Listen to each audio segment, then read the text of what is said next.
Good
morning, everyone. I just want to take a moment and thank you for welcoming me here.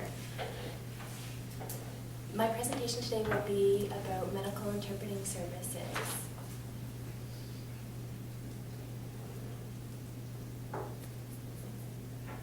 There's been many problems that have popped up over the years for deaf patients and hard of hearing patients. Okay, where do I start? All right.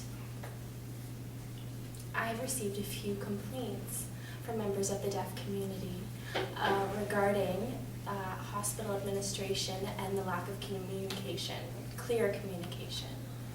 And as social workers, this is, how many social workers are here? 1, 2, 3, oh, there's quite a few of you. Oh, that's wonderful.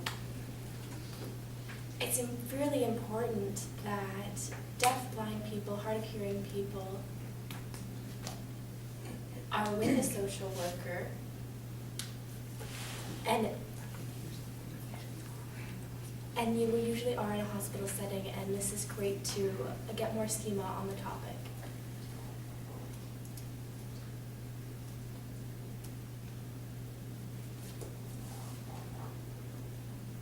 The deaf, hard of hearing community values sign tremendously for communication, for clear communication.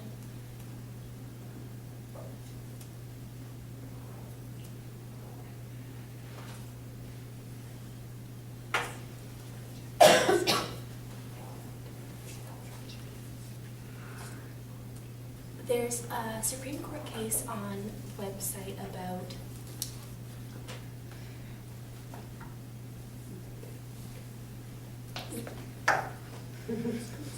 you can read how MIS got started from the Supreme Court case called the Eldredge case.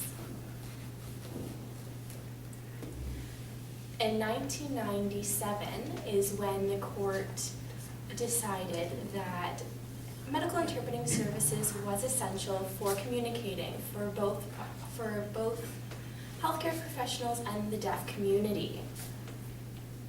And I say both people because medical professionals want to understand the deaf person's perspective of medical their health needs. When a deaf person shows up to their general practitioner or in an emergency setting or pre-operative appointment, what often happens is there's a lot of misunderstandings, and that's because the deaf person cannot clearly communicate with the medical professional if it's in written English.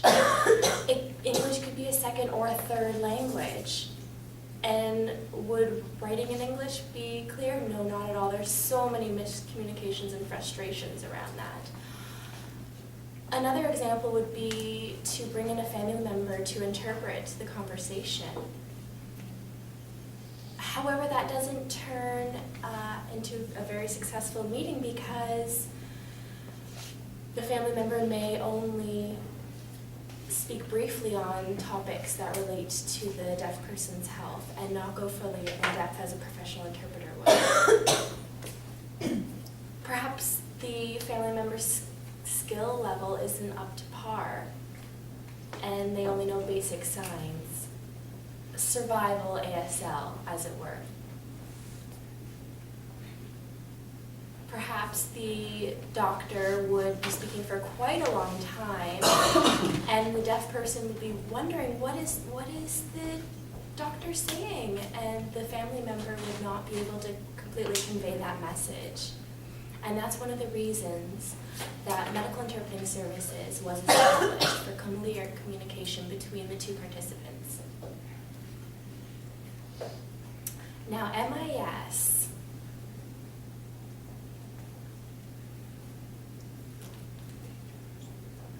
The interpreters who work for MIS have to be qualified and graduated from the interpreter program. They also have to have over 500 community hours. So that's the equivalent of 5 to 10 years. Ideally, they would have 5 to 10 years experience. They would also need to be a member of the Association of Visual Language Interpreters of Canada. And that is very important because it shows that they are a professional interpreter, that they follow a code of ethics, and that they would be able to relay the full meaning of the message while being confidential of the person's information. I'd like to share a little story. It's honestly such a small thing that really resulted in great miscommunication. There was a senior in the hospital, and the nurse came by, and the nurse was checking up on the individual. And they were pointing at something, and the nurse quite didn't understand what's going on. Do you want the lights on? Do you want water? And it just 2-3 days of complete miscommunication and frustration.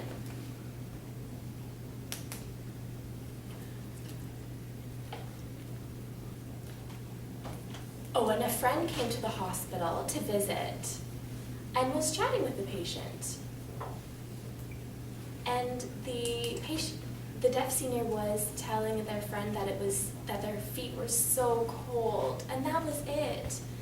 And that was what caused all the health problems, all the sickness, all the variance in wellness. All they needed was their feet to be warm, and then their health improved rapidly. It was just that little thing that really surmounted into a bigger issue. And if a professional interpreter were brought in, would that have happened? Perhaps not. And that issue is not limited to the hospital as well. Providing interpreting service is so important. You can see your family practitioner. It can be an emergency room situation, any long-term hospital stay, or even a meeting between family practitioner and patient. Family meetings about a family member's health, from birth all the way up to seniors. Interpreting can be applied to any of those situations. Now, how does one call upon an interpreter? There's many different ways. The hospital administration can call upon an interpreter, as well as the deaf patient themselves. They would need to book an appointment, say for a family doctor. They would need to reference the time, the address, the phone number, and they would call to give full information about the appointment, to give the interpreter a better idea of the scope of the assignment. Or perhaps there is a child involved, or a recent immigrant, or a senior, or special needs. All this information is very essential for the MIS dispatcher. The dispatcher will then send an email to all of the qualified interpreters. And so those interpreters would be recruited by their experience and their interest for wanting to be a medical interpreter. There is an application process and a screening to take, as well as a written test. And once they pass, their name is put on the contact list as a medical interpreter. And once and that's the list that the dispatcher uses when an appointment is ready to be distributed. And it's really important to tell you all that where the money comes from is very important. And I know that regional hospitals have a budget for medical interpreting service, and it's to no cost to you. Our funding comes from the Ministry of Health directly. It's not really free because we are given the money, but it's different from provincial interpreting services for spoken languages, such as Hindi and many others.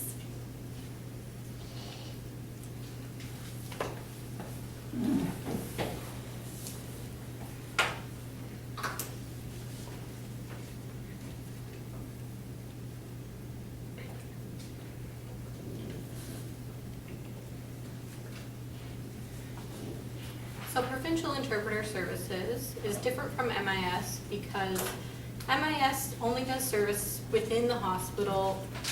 Provincial interpreting only does service within the hospital. That was an interpreter error. But spoken language interpreters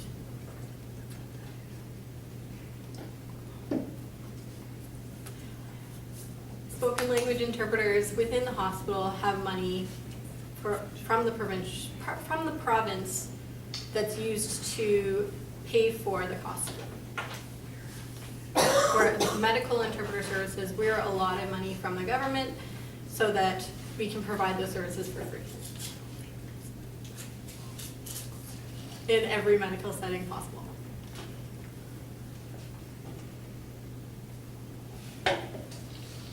Medical interpreting services covers everything from emergencies to hospital stays, doctor's appointments, many of the things that you can remember, that you can think of.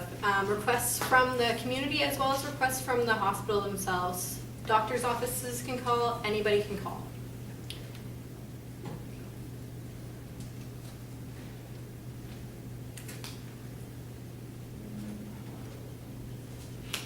Social workers often arrive deaf people often arrive in the hospital and they can't communicate. They have a card that says, I don't know how to communicate, so I need you to call the interpreter services. So if you get this card, you don't really know what to do with it, please don't just put it aside. Make sure you call us because that'll greatly improve the communication between you and the person that is needing care. So as social workers, please remember, because communication is so key, if something's happened where someone is hurt or raped or there's a serious injury, it saves a lot of time. Writing back and forth is not the best way of communication. Many deaf people will read and kind of understand, but it's quite frustrating and stressful, especially when they're injured. And I know it's frustrating for you as social workers as well. It's just a simple phone call. You say you need an interpreter, and we send you one. And then it's quite seamless. You just speak, the interpreter interprets, and the deaf person understands and answers. It's quite smooth, clear, and it saves a bunch of time. If you get this card, please call. I really need to emphasize that because the deaf people don't want to be frustrated. You don't want to be frustrated trying to find some way of communication. It will really help. I know that you'll really appreciate having an interpreter and it'll be very helpful for you. Remember, if there's a family member who's with the patient or a friend and they seem to sign, thinking maybe you don't have to call an interpreter. No, I really do not do that. I need to emphasize that because the communication between the family member or the friend is not always the best, and there's not a code of ethics that they need to follow. There's a lot of miscommunications, a lot of misunderstandings. Don't ask someone who's a family member or a friend if they wouldn't mind interpreting, because they might feel bad and want to help. Don't even ask the deaf person if that would be an okay thing to do. Just call MIS right away. Some deaf people will say no, that they don't want you to call because they're embarrassed of miscommunication. They don't want to make a big fuss or cause a big problem. But you know what? They'll be happy afterwards because the communication will be smooth. And once in a while, within the emergency room, a doctor will arrive and there isn't an interpreter. They're on the way. And while the deaf person is trying to communicate, they're saying, I need to talk with you, but they want to wait for the interpreter so they can have that communication. And the doctors are so rushed that they just say, nope, we need to just get this started, we need to go ahead and just write it down and we'll communicate that way, because they're in a rush and they want to get their job finished.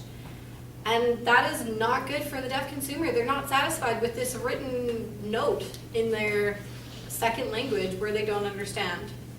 So what happens is they'll have to find the doctor and discuss with the social worker and the interpreter and explain their role as social workers support, not interpret, and we need an interpreter for the smooth communication process. Sometimes people are reluctant and then they realize the value after. So it's really important that you call and remember that your job as social workers is to help us provide that service.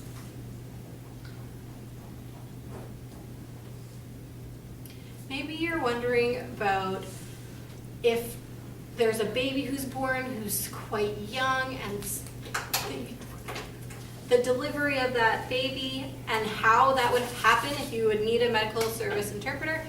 Definitely. I think that would be great to have everything going on through labor and have information. It's definitely covered by MIS, and we will definitely send you an interpreter. For example, if you need an MRI or a CAT scan or CT scan, all these different things, we can provide interpreters for you, and they just make the process go along a lot smoother.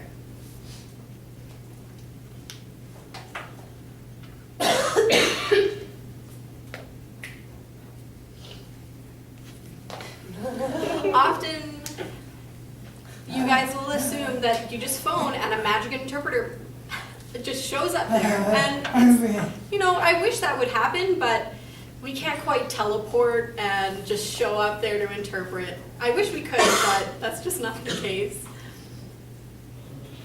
MIS is required to explain ahead of time.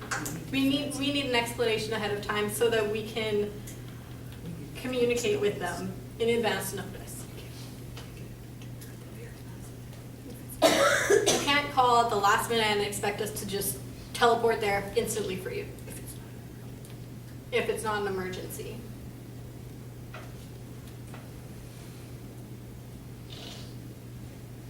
Oh, and back to family doctors, just to address that again. Most often the deaf person will call the doctor's office, or call MIS, that was an interpreter error, because the secretary or the person who's working in the doctor's office often forgets to call MIS. You know, they're stressed or they have a lot of work to do, and they wait until the last minute and then they call us and they're like, oh, I need an interpreter for today. And you know what? It's often deaf people value having the interpreter, so they prefer to call ahead of time. They can have their choice of interpreters and book their appointment ahead of time so that they know that there will be an interpreter there.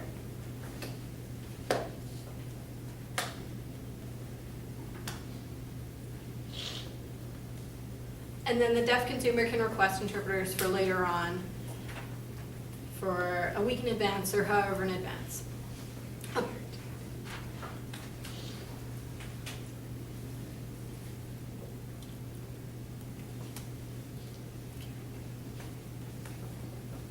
So that we can guarantee that there will be an interpreter there.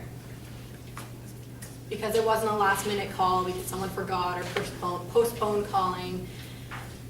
We prefer that the deaf person would call and to organize that ahead of time so that we can ensure that there will be an interpreter there.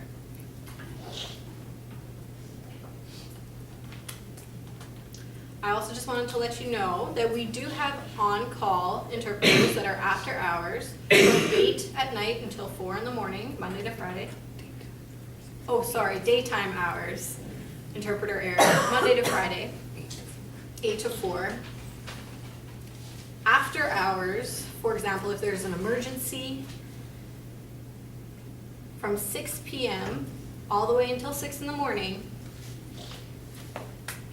and all weekends, we do have interpreters on call. If, for example, there's an emergency or something happens where we really need someone right away, we do have a call list, a waiting list, so that we can provide an interpreter for those emergency situations.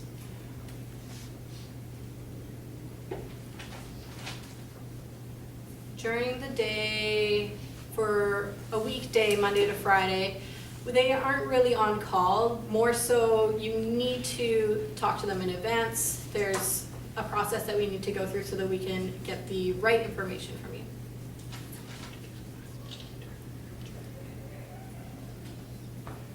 It's hard to get a last minute interpreter during the day, so just wanted to remind you of that. And I really appreciate you coming here and watching this presentation. Our website is www.widhh.com,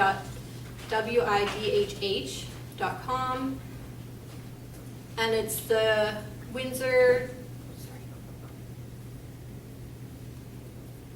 the Western Institute for the Deaf and Hard of Hearing. And so WIDHH is the acronym. It's a nonprofit organization. It's been established for over 60 years, and the medical interpreting services are underneath that heading, so we are run through that.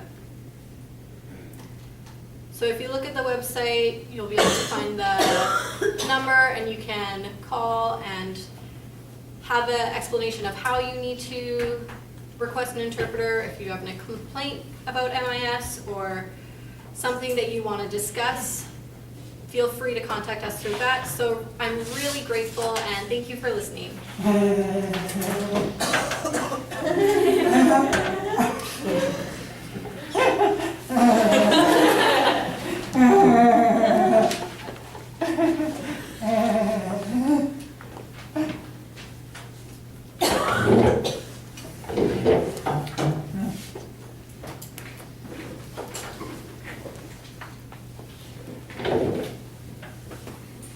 No.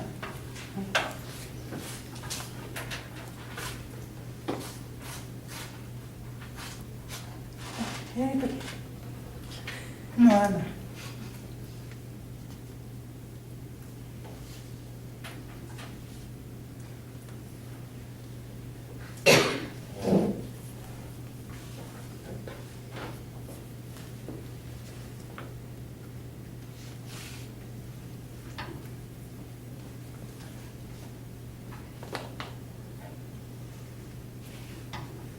No. Huh? All right. No.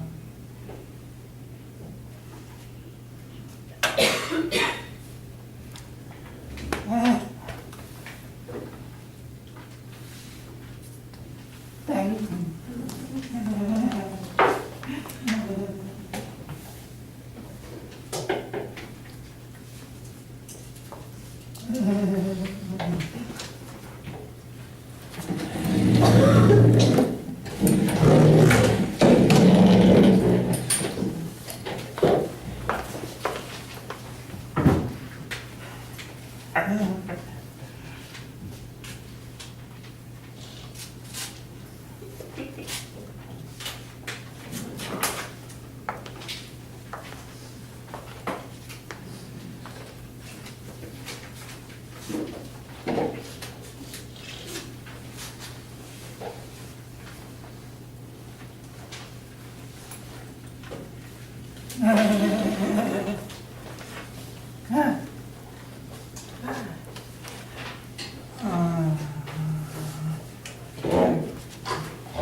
Good dad.